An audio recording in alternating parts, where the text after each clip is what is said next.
Excessive heat watches and warnings are already in place across Ohio, so you need to be extra aware of what your body is telling you it needs to keep cool. First News reporter Alexis Walters is live in Boardman. She's explaining how some folks miss that warning altogether. Alexis.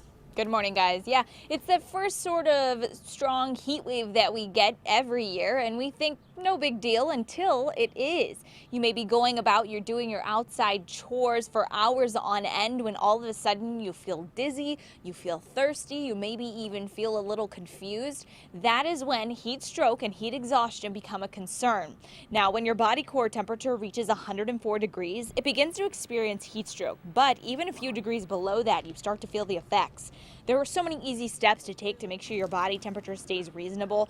Taking breaks inside with air conditioning, drinking plenty of water, and eating smaller meals, even pouring water on your skin can help.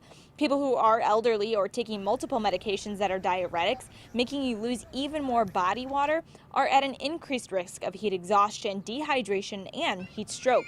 But doctors say oftentimes it's those who aren't in that sensitive category that need to remember to heed these warnings as well.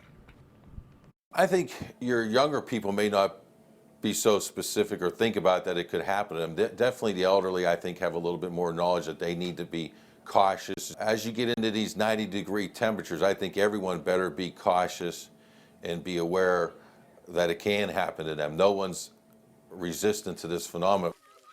Here's how to know if you are experiencing symptoms of heat exhaustion or heat stroke. The first sign of dehydration is being thirsty.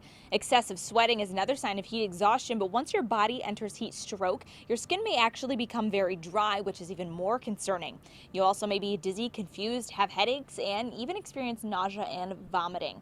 Now, if you do experience those symptoms, first you need to go inside, get some water, cool off, and if they continue, then you need to head to possibly a hospital to seek medical attention because you could need fluids to get back to where you were before. Now, this morning, I'll tell you, it is already humid. Alex said it, I'll say it again. It's air you can wear. You feel like you're swimming when you step outside, and it's only in the 70s. So imagine what it's going to feel like when we are up into those low 90s. You really need to make sure you're taking care and heeding these warnings as we head into the weekend. For now, live in Boardman, Alexis Walters, First News this morning.